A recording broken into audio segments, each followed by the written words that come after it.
Pertanyaan dari Abdul Gofar di Magelang, Jawa Tengah.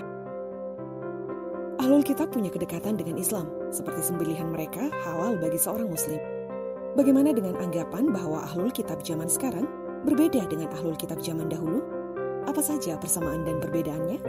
Terima kasih. Selamat datang di podcast Alwi Shihab. Ahlul Kitab pada masa Nabi tentu saja tidak banyak beda dengan masa sekarang ini. Apa perbedaan yang menonjol? Mungkin faktor politik yang mewarnai. Tetapi Ahlul Kitab pada masa Nabi juga sudah ada Ahlul Kitab yang dikecam oleh Al-Quran. Yang menganggap umpamanya soal keesahan Tuhan itu ada keraguan di dalamnya, yaitu ada Trinitas dan sebagainya.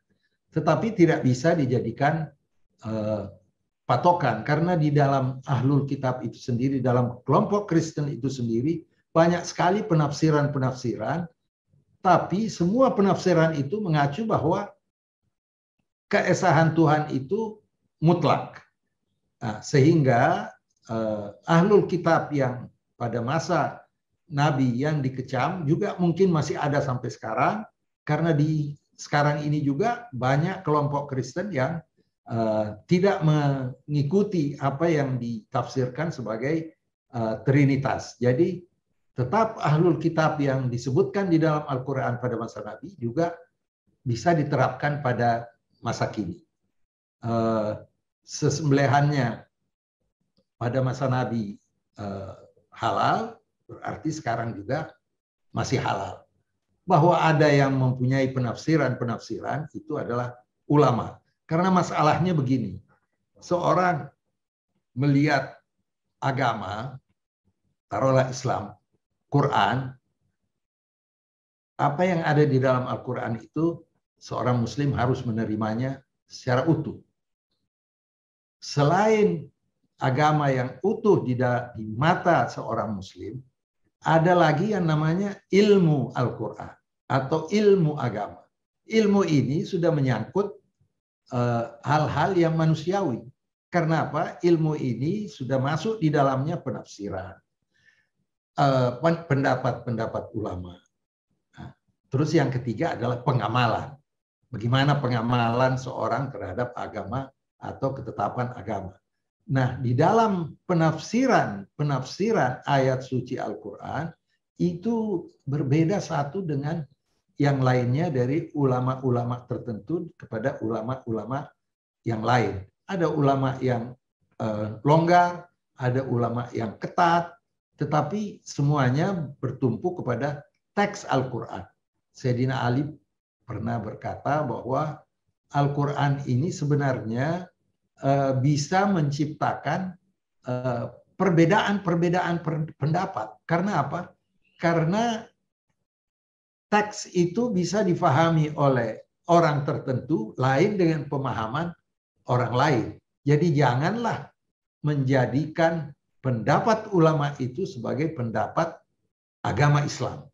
Katakan selalu bahwa itu pendapat ulama A.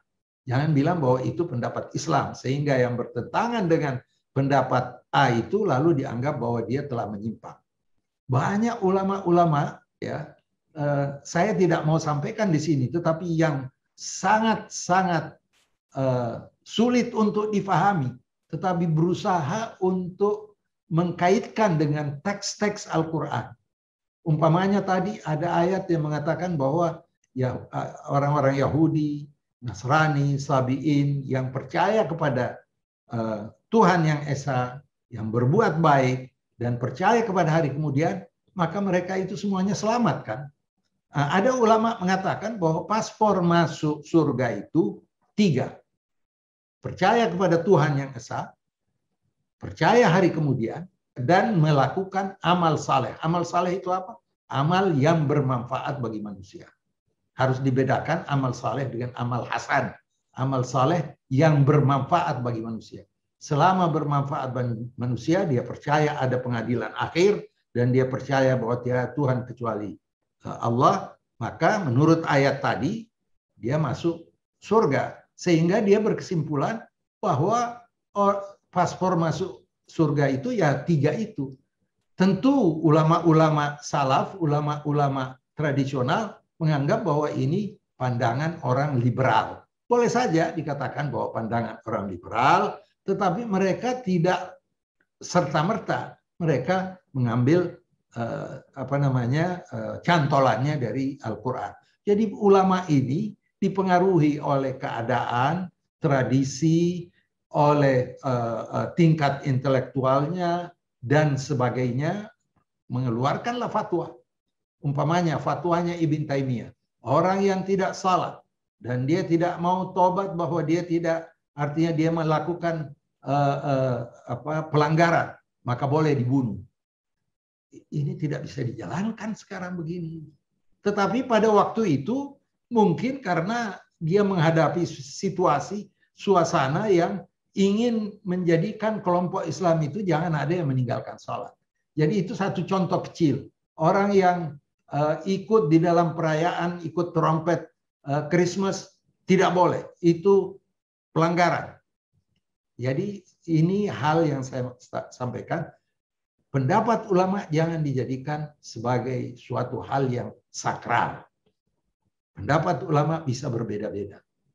Seorang ulama saja bisa berbeda. Imam Syafi'i dari Al-Qaulul Qadim sama Al-Qaulul Jadid. Pada rentan waktu yang tidak lebih dari 30 tahun. Sudah berubah pandangannya. Jadi kita harus bisa menghormati perbedaan pandangan. Jangan serta-merta kalau tidak sejalan dengan pandangan kita, lalu kita katakan dia itu sesat. Kita katakan bahwa kita tidak sejalan, ya biarlah Allah nanti yang menentukan apa benar atau tidak. Bagaimana niat dia dalam menafsirkan teks.